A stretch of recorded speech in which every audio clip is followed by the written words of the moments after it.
क्या आपने कभी सोचा है कि रोजे हमेशा बुध के दिन ही क्यों शुरू होते हैं? क्या आपने कभी सोचा है कि रोजे रखने की तादाद 40 ही क्यों रखी गई? अगर 40 है तो फिर हम इतवार का रोजा क्यों नहीं रखते? क्या ये महज इत्तेफाक है या इसके पीछे कोई गहरा रूहानी राज छुपा हुआ है? खुदावंद यसु मसीह के कादिर और जलाली नाम में आप सबकी सलामती हो। आज की इस वीडियो में हम इसी राज से पर्दा उठाने वाले हैं। लेकिन ठहरे, क्या आपको मालूम है कि ऐश वेडनेसडे का ताल्लुक राख से क्यों है? आखिर क्यों कलीसिया में कुछ लोग अपने माथे पर राख लगाते हैं? क्या ये किसी पुरानी रवायत का हिस्सा है या इसके पीछे बाइबल में कोई खास पैगाम मौजूद है? ये सब जानने के लिए इस वीडियो को आखिर तक जरूर देखिए, क्योंकि जैसे जैसे आप आगे बढ़ते जाएंगे आपके जहन में पैदा होने वाले हर सवाल का जवाब आपको मिलता जाएगा। चलिए सबसे पहले हम ये जानने की कोशिश करते हैं कि रोजे हमेशा बुध के दिन से ही क्यों शुरू होते हैं। इसके लिए हमें तारीख के पन्नों में झांकना पड़ेगा, खास तौर पर 325 ईस्वी में होने वाली निकिया की कौंसिल में। अब ये निकिया की कौंसिल क्या है? ये एक आम मीटिंग नहीं थी, बल्कि ये एक मसीही तारीख का वो संगे मील था जिसने कई बुनियादी फैसले किए, जिनमें से एक फैसला रोजों का भी था। लेकिन सवाल ये पैदा होता है कि रोजे रखने की तादाद 40 ही क्यों मुकर्रर की गई?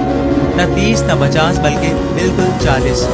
क्या आप जानते हैं कि इसका सीधा सीधा ताल्लुक खुदावंद यीशु मसीह के 40 दिन के रोजे से है? जी हाँ, खुदावंद यीशु मसीह ने बियाबान में जाकर 40 दिन का रोजा रखा था और कलीसिया ने उसी दिन को बुनियाद बनाकर ये तय किया कि रोजे 40 दिन तक रखे जाएंगे। लेकिन फिर एक और मसला पैदा हो गया। अगर रोजे 40 दिन के रखे जाते हैं तो फिर ये 46 दिन के क्यों बनते हैं? क्या वाकई रोजे 40 दिन के हैं या फिर कहीं कुछ गड़बड़ है? यहाँ एक निहायत दिलचस्प बात सामने आती है और वो ये है कि इतवार के दिन रोजा नहीं रखा जाता। लेकिन क्यों?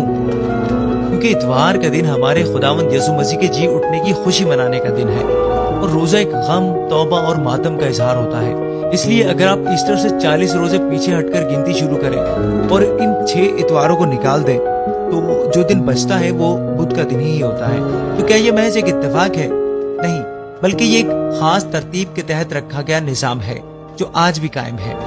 अब एक और सवाल, राख का रोजों से क्या ताल्लुक है? क्या आप जानते हैं कि कलीसिया में बाज़ जगहों पर ऐश वेडनेसडे के दिन राख को माथे पर लगाया जाता है? लेकिन ये रस्म क्यों? देखिए, ये रस्म ऐसे ही नहीं बन गई। बाइबल मुकद्दस में हमें कई ऐसी मिसालें मिलती हैं जहाँ तौबा करने के लिए लोग राख में बैठ जाते थे। मिसाल के तौर पर अयूब नबी, जब वो अपनी हालत पर खुदा के सामने नादिम हुए तो उन्होंने क्या कहा? इसलिए मैं खाक और राख में बैठकर तौबा करता हूँ। और यही बात हमें दानियल नबी में भी नजर आती है, जब उन्होंने अपनी कौम के गुनाहों पर डांट तोड़ा और राख में बैठकर दुआ की। तो क्या राख लगाना महज एक रस्म है? नहीं, बल्कि ये खुदा के हुजूर आजिज़ी और तौबा का निशान है। ये सब बातें आपके जहन में क्या सवाल पैदा करती हैं? क्या आप पहले से ये सब जानते थे या फिर ये वीडियो देखकर आपको कोई नया इंकशाफ हुआ?